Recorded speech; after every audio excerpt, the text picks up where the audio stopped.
Governor John Duncan has dismissed the need for appointing a commission of inquiry into the cruise Pier project.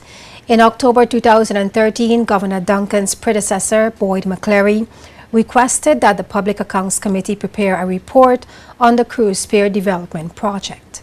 The Public Accounts Committee's report was tabled in the House of Assembly in July 2014.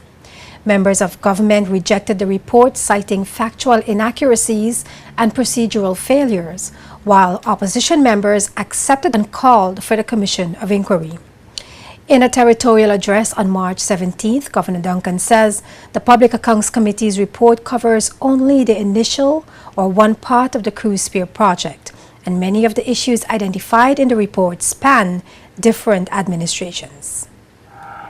Having considered in detail the Public Accounts Committee's report, the reports of the Auditor General, the previous correspondence of my predecessor, Governor McCleary, and having taken account of the studies of the Caribbean Development Bank and the independent consultant, I see no useful purpose in commissioning a further inquiry into the port development project or any of the other infrastructure projects mentioned above.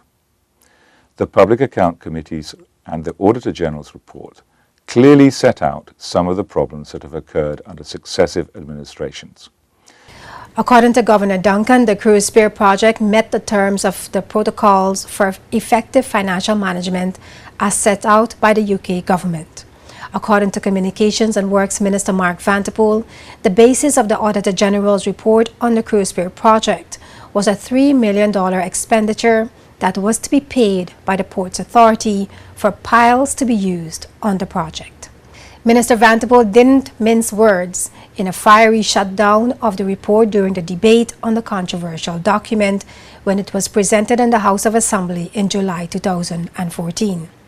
He also stated in a public address that there was no $3 million purchase of piles, and argued that our Auditor General and the Public Accounts Committee reports on the cruise Pier development project were inaccurate and had incomplete conclusions.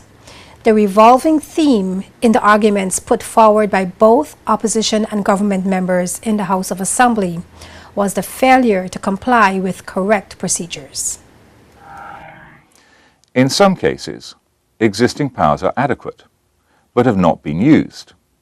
For example, it is surprising that the Public Accounts Committee, in producing its report on the cruise ship terminal, did not make fuller use of its power under existing standing orders 80 (3) and 81 to call serving ministers to give evidence, as is indeed the standard practice for the Public Accounts Committee of the UK Parliament, choosing instead, in large part, to seek witness testimony from those who had previously been involved in the project, rather than the minister and public officers currently involved. Witness statements by those no longer actively involved in a project are of questionable value and cannot be judged to offer an accurate view on what was currently happening. Indeed, in many such cases, statements amount to little more than speculation. Governor Duncan said there will not be any commission of inquiry into other major infrastructural development projects, including the greenhouses, the Seacows Bay Harbor development, or the People's Hospital.